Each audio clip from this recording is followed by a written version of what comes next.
Drainage కాలువలో ప్రాణాలకు తెగించి పూడికి తీస్తున్న శానిటేషన్ సిబ్బంది దృశ్యాలు. Nandyal news 9 focus.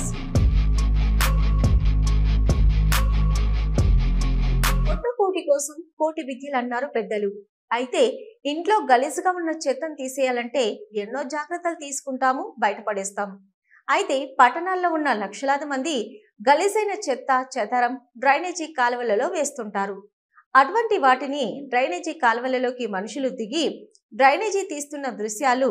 ఇక వివరాల్లోకి వెళ్తే నంద్యాల పట్టణంలో ప్లాస్టిక్ వ్యర్థాలు చెత్త చెదారం డ్రైనేజీ కాలువలలో నిలిచిపోవడంతో మున్సిపల్ అధికారులు శానిటేషన్ సిబ్బందితో పనులు చేపట్టారు. అయితే శానిటేషన్ సిబ్బంది కొరత ఉండడంతో ఒక మనిషికి రోజుకు 400 రూపాయలు ఇస్తున్నారు. మీరు చేస్తున్న పని అంతా ఇంత కాదు.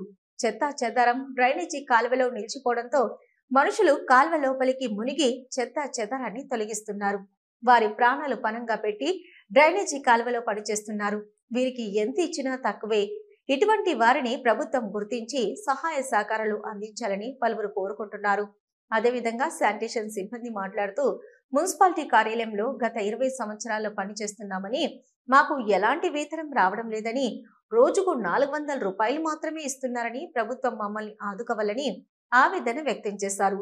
అదేవిధంగా ఒక్కసారి ఆలోచించండి, మీరు వేసే చెత్తను వీరు ఏ విధంగా తీస్తున్నారో ఒక్కసారి చూడండి.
కష్టంతో కూడా పని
ఎంత ఇస్తారు మీకు?